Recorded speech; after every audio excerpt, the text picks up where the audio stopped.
आपराधिक इतिहास, इसका पूरा आपराधिक इतिहास मैंने एक रिपोर्ट बना के पुलिस मुख्यालय को भेजा था।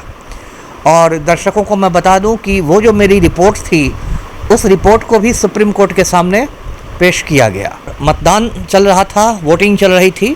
उसी समय ये प्रभुनाथ सिंह अपने कुछ गुंडों को लेकर एक मतदान केंद्र पहुंचा और उस बूथ पर इसकी कहासुनी हो गई दो लोगों से, जिनके नाम राजेंद्र राय और दरोगा राय थे।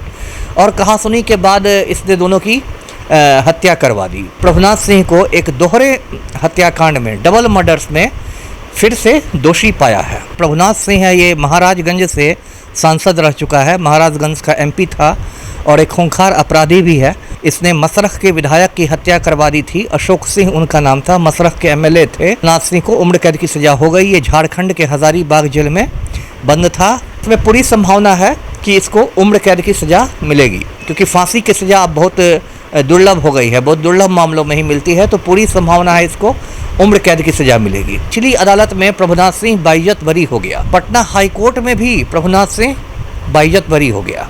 लेकिन जब मामला सुप्रीम कोर्ट पहुंचा तो सुप्रीम कोर्ट में इसको दोषी करार दिया सुप्रीम कोर्ट ने। नमस्कार, आप देख रहे हैं NBC 24 और मैं हूं आप सभी के साथ ब्रह्मचारी आशीष।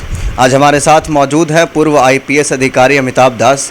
प्रभुनाथ सिंह जी के ऊपर जो है, पूर्व में सांसद रहे, उनके ऊपर डबल मर्डर केस का आरोप लगा है। तो क्या कुछ कहेंगे आप? उस समय जो है अधिकारी रहे, आपकी भी कहीं ना कहीं योगदान रही है उनके तमाम काले करतूतों को सामने लाने में।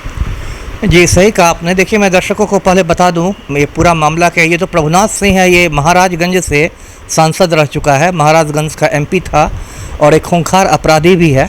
और ये कुछ साल पहले से उम्र कैद काट रहा है। इसने मसरख के विधायक की हत्या करवा दी थी, अशोक सिंह उनका नाम था, मसरख के एमएलए थे। और उस मामले में कुछ साल पहले ही प्रभुनाथ सिंह को उम्र कैद की सजा हो गई। ये झारखंड के हजारीबाग जेल में बंद है और बीच में बीमार पड़ा तो अस्पताल में गया था। तो इसको उम्र कैद की सज़ा एक पहले से एक मामले में मिली हुई है।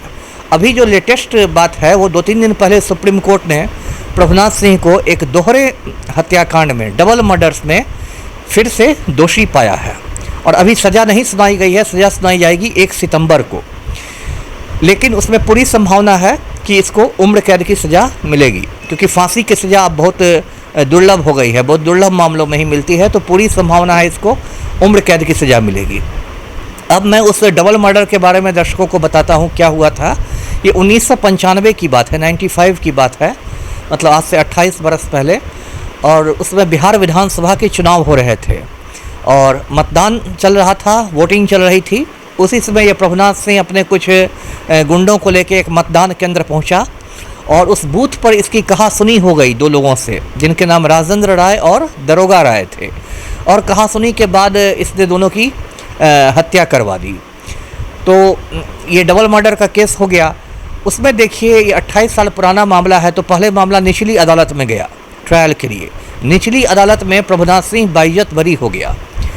उसके बाद ये मामला पटना हाई कोर्ट में आया, उच्च न्यायालय में। पटना हाई कोर्ट में भी प्रभुनाथ सिंह बाइज्जत बरी हो गया। लेकिन जब मामला सुप्रीम कोर्ट पहुंचा तो सुप्रीम कोर्ट में इसको दोषी करार दिया सुप्रीम कोर्ट ने। अब देखिए, ये क्यों बरी हो रहा था उसका भी खेल सुनिए। क्योंकि देखिए, ये बहुत बड़ा माफिया है, बहुत इसका आतंक है अपने क्षेत्र में। तो जो गवाह थे इस दोहरे हत्याकांड के, उन गवाहों को इसने मतलब मैनेज कर लिया, चाहे जैसे भी धमका के या कुछ लालच दे के।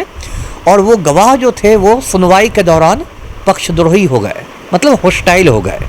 इसका ये मतलब हुआ कि उन्होंने अपनी गवाही पलट दी। जो गवाही पहले उन्होंने दी थी उससे वो मुकर गए।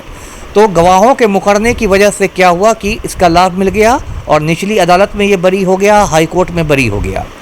अब देखिए, बीच में एक जो मृतक था, उसकी मां ने कहा कि मेरा भी बयान दर्ज किया जाए। अब ये प्रभुनाथ सिंह का उस इलाके में इतना आतंक है, सारण जिला में, कि उस बेचारी औरत का भी ये हो गया, अपहरण कर लिया गया उसको। और उसको भी इतना डरा धमका दिया गया कि बेचारी वो भी गवाही नहीं दे सकी। तो कुल मिला के यही इसका मतलब नंगा नाच आप कह सकते हैं प्रभुनाथ सिंह का चल रहा था। अब इस मामले में ये दोषी पाया गया तो खुशी की बात है। अब आप पूछेंगे कि मेरा क्या योगदान रहा है इसको दोषी सिद्ध कराने में। जी, तो वो मैं बताता हूँ। 2005 में मैं बक्सर ज़िले का SP हुआ करता था और उस समय मैंने इसका पूरा आपराधिक इतिहास मैंने एक रिपोर्ट बना के पुलिस मुख्यालय को भेजा था। और दर्शकों को मैं बता दूं कि वो जो मेरी रिपोर्ट थी, उस रिपोर्ट को भी सुप्रीम कोर्ट के सामने पेश किया गया, ये बताने के लिए कि ये कितना खूंखार अपराधी है। और एक आईपीएस अधिकारी ने इस पर ये रिपोर्ट भेजी थी और सुप्रीम कोर्ट ने मेरी रिपोर्ट को भी संज्ञान में लिया। तो उसको दोषी प्रभुनाथ सिंह को सिद्ध करने में मेरी रिपोर्ट की भी एक भूमिका रही। तो ये खुशी की बात है कि एक खूंखार माफिया है, उसको उम्र कैद मिली है और आम आदमी राहत की सांस ले सकेगा, ये एक खुशी की बात है जी। तो सुना आपने किस तरीके से प्रभुनाथ सिंह एक खूंखार जो है अपराधी, जिसने 2 लोगों के मर्डर केस में फ़िलहाल सुप्रीम कोर्ट ने उसको दोषी पाया है, तो उसके ऊपर अमिताभ दास जी का किस तरीके से जो रिपोर्ट था वो काम आया, उसी के रिपोर्ट के आधार पर किस तरीके से उसे दोषी करार दिया गया। हालांकि अभी जो दोषारोपण हुआ, यानी जो अपराध उसके ऊपर लगे हैं, उसकी जो सज़ा है वो 1 सितंबर को सुनाई जानी है। अक्सर देखा जाता है कि जब भी डबल मर्डर या इस तरीके के केस आते हैं तो मर्डर केस में केवल 2 ही सज़ा होती है, एक उम्र कैद की और दूसरी होती है फांसी की। तो जैसा कि आपने सुना कि फांसी की सज़ा बहुत दुर्लभ कंडीशंस में दिए जाते हैं। तो तमाम जो पक्ष सामने आ रहे हैं उसको देख कर के यही लग रहा है कि उम्र कैद की सज़ा सुनाई जा सकती है। बाकी अपडेट्स के लिए बने रहिए NBC 24 पर। धन्यवाद।